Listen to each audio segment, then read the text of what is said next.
So yesterday, the farmers all descended on London.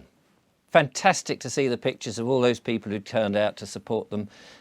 All of those masses of people cheering and supporting the farmers and helping them create something new and fantastic. And it's so lovely to have seen the government just crumble and just acquiesce and say, oh my God, you know, we got that wrong. We didn't realise that taking 50% of their money from the inheritance would be such a problem. And it was lovely to see Keir Starmer going, oh, what a fool I've been. I must resign. And seeing him hand over the premiership to somebody else, somebody who actually had the hearts and minds of the farmers happen. It was fantastic to see those images.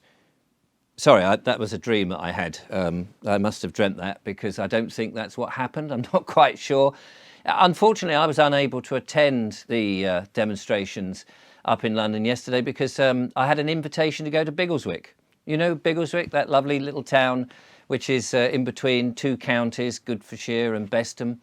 That lovely town that some time ago now turned their back on the council and the government, in fact. It did take a bit of time to do that, but the people of Biggleswick thought, you know, there's more of us than there are of these idiots in power who are trying to control us. And they thought that some of these policies that had been handed down from government, from the council, things like the net zero nonsense, that business about, oh, we've got to save the planet and therefore your lives have got to be hell. And not only that, we'll bung in some 5G to radiate your brains, we'll spray the skies left, right and centre, we'll decimate farming because we'll cover it in solar panels and all this sort of nonsense. We'll put fluoride in the water. We'll make sure the children, when they go to school, are sexualised and teach them how to masturbate at a very young age. The people of Biggleswick sort of looked at that and thought, this is very, sort of not very nice. It's just not what we want. And the people of Biggleswick certainly respect farming because they like organic farming. They like fresh, healthy food. They like the land to be full of fertility. And that's what they've been practicing, a lot of fertility farming. They've been regenerating the soil. They've set up their own hubs. They've turned their backs on the big corporations and the supermarkets. They basically just got together, you know, the people just got together and said, we're not happy with this, and they turned their backs. And so I spent the day up there in Biggleswick in Fantasyland, and I talked to some of the people there who were joyful, happy. They were sad to see the rest of the country having to protest and acquiesce and go cap in hand and beg, a bit like Oliver, please sir, could I have some more, asking for permission. Because the people of Biggleswick had realised that they were sovereign, that they had the power, that they had put the people into power, and if those people in power weren't doing what they wanted them to do, they just got rid of them.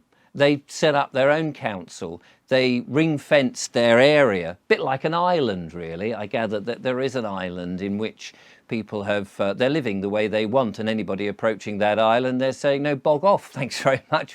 We don't want your strange, Freemason, satanistic nonsense, that authority where you think you can tell us what to do. We don't want any of that.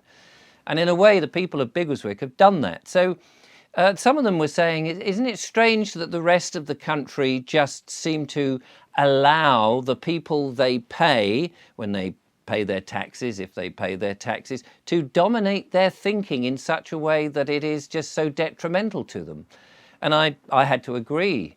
And so I had a lovely time there, having fresh food and looking at the farms. And, you know, the sun always shines. Not always, obviously they need a little bit of rain from time to grow the crops, but it was a lovely day.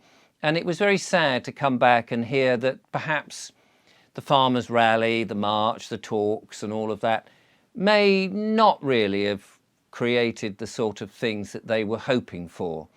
And it's a shame because the farmers themselves, those that are perhaps not bought and paid for by people like the WEF and the people who've got big swathes of land who are very much protective and don't want to share anything and keep it all for themselves, the real genuine farmers, it's just a shame that they perhaps could not turn their backs and say, actually, we're sovereign. We make food. We're going to make food for the real people of this world, not the big corporations, the dead entities, the people who are persons, as I tried to explain in a video yesterday, but actually men and women who want freedom, who really don't want to push their thoughts on anybody else. They just want to thrive. They want to enjoy life. They want to be creative. They want to nurture their children in a much more holistic way.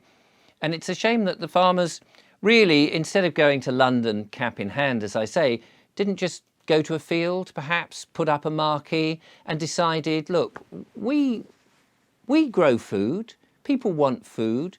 People do like farmers who are genuinely honest, hardworking, and want to make the public happy. And by public, I mean the old-fashioned way of calling it public, as opposed to the legalese version of members of the public, where you have to be a member and acquiesce and all that sort of rubbish.